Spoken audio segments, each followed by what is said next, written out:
Update version 0.2 is the next update that outcome members will receive, and with it comes a lot of new game mechanics, maps, characters, and things of the sort. Today I'd like to go over everything that we know about this update, as well as try to speculate a bit about what could be added. This video will be split in two parts. The first one, where I'll talk about confirmed informations and teasers related to the 0.2 update, and the other part where I go ahead and speculate about what could be reasonably added to the game in the next update. First off, we of course have the introduction of 4 new characters, those being Blaze and Silver for the survivors, and Colossus and Tailsdoll for the executioners. Let's go over each character and talk about what we know of them in the order I introduced them. Starting off with Blaze. There isn't a whole lot that is publicly known about Blaze. We know that she is a stunner with an ability named Round Kick. Round Kick's icon as well as the cooldown are currently placeholders though. It's fair to assume that at the very minimum feature a second ability, although it's pretty hard to guess what it could be. Blaze doesn't really have anything out of the ordinary in terms of stat, with a default survivor running speed and 100 HP. We do know about one of her emotes that we'll be playing on screen right now. This emote is based on those AI generated dancing cat things that I never really liked, but I can't lie, it does look pretty cute. And to finish things off, here is her icon in game. Now for Silver. Just like for Blaze, we don't know a whole lot about him. As shown in the gameplay video that I made, Silver will be a full-on support survivor. His current and only ability is suspension, though just like for Blaze, the icon and cooldowns are placeholders. Just quick side note, ever since I released that Silver gameplay video, the suspension ability has changed quite a bit for the best. You can now throw the executioner in the direction you're facing instead of it just stopping the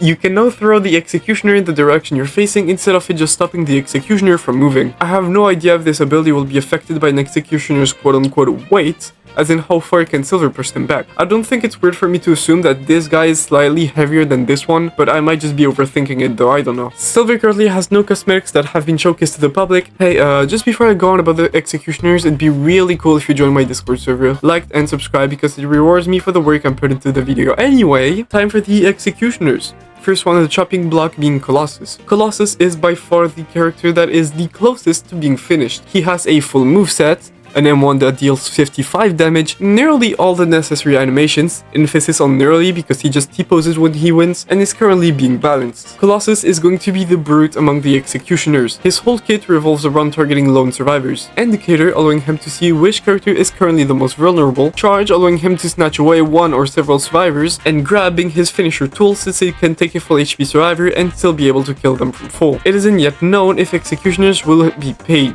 as in you need to spend rings in order to unlock new executioners. He currently doesn't have any known cosmetics, such as reskins or emotes, but it's fair to assume that he will feature some of those as well. Now for Tailsdoll. Tailsdoll is very early in his existence currently. According to the progress list, his model isn't even yet completed, though we did receive a cropped image of his untextured head inside of Blender. According to Ray, his appearance will be a more worn down and eerie version of the one in the shop. The reason as to why his model isn't yet complete is because Tailsdoll wasn't originally planned to be added to the game. He is replacing Song.omt that has recently been removed from the cast due to controversies. His moveset is currently unknown, though I need to point out that it's being worked on according to the progress list. It's fair to assume that his kit will be fairly similar to his TD counterpart. Seeing as Colossus' moveset is a 1-to-1 of his TD self, it's fair to assume that Tailsdoll's moveset will also receive the same treatment. That is, unless they come up with a brand new moveset for the character. Now that we have the characters out of the way, let's talk about the maps. Version 0.2 is going to feature at the very minimum one new map. This map being Angel Island. Angel Island, as the name implies, is Angel Island. Whoa! Except that it's on fire to match up with the original appearance in the Song.exe game. As for the other potential new maps,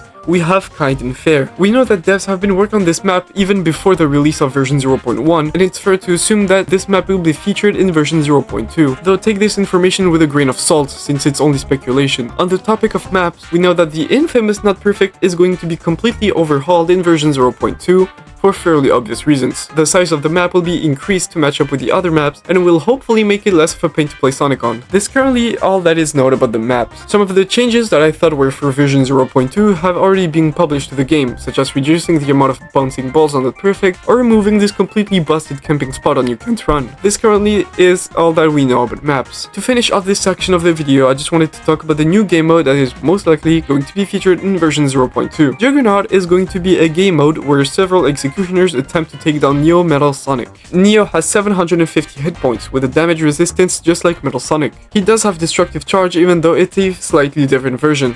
The speed is heavily increased and it stuns for a longer amount of time.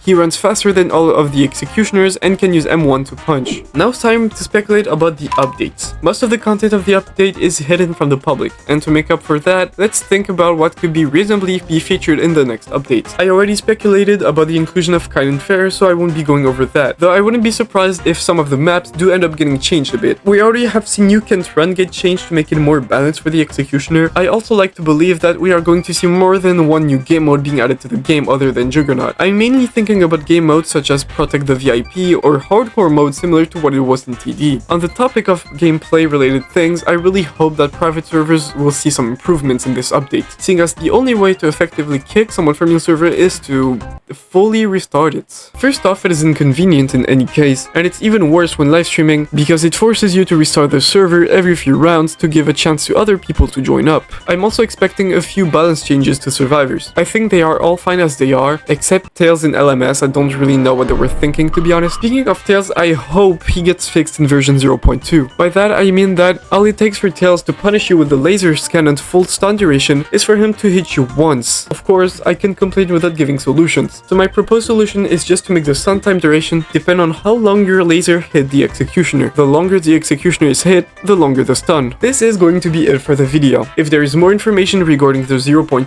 update, I will try to be the first to keep you guys updated through shorts or community posts. If you like this video and want to support me, feel free to drop a like and subscribe to this channel. You can also join my Discord server if you want to go ahead and meet other people that just like you enjoy my content. I will hopefully be able to talk to you guys next time. Take care.